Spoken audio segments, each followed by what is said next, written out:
everyone. My name's Anna Johnston, and I am a wildlife education officer here at Lone Pine Koala Sanctuary in Brisbane, which is the capital of Queensland, Australia.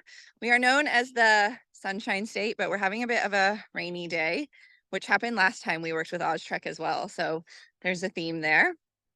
A little bit of history of Lone Pine before we get started. So Lone Pine is the world's oldest and largest koala sanctuary. We've been on the site that we're at since 1927. So we are just starting to ramp up to plan our 100-year celebration.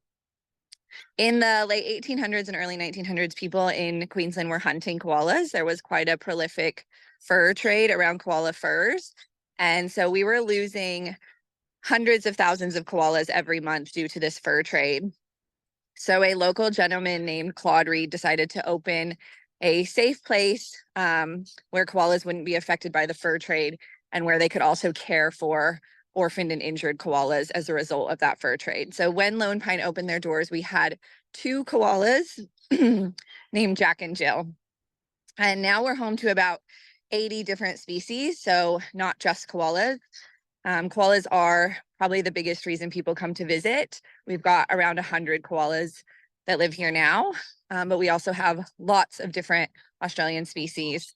And a really cool thing about Lone Pine is that we're all native species. So we don't have, giraffes or buffalo or things outside of Australia, except we have a little barnyard that has like domestic farm friends.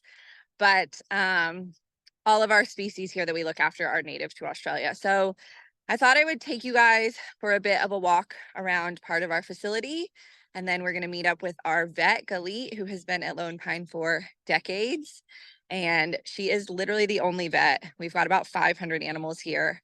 People also bring in animals from outside that they've found that have been injured, so she looks after a lot of different species, and as you can imagine, they probably don't cover Tasmanian devils, and all the species at vet school. So it's really interesting to hear her story of how she has adapted what she learned to being in the field.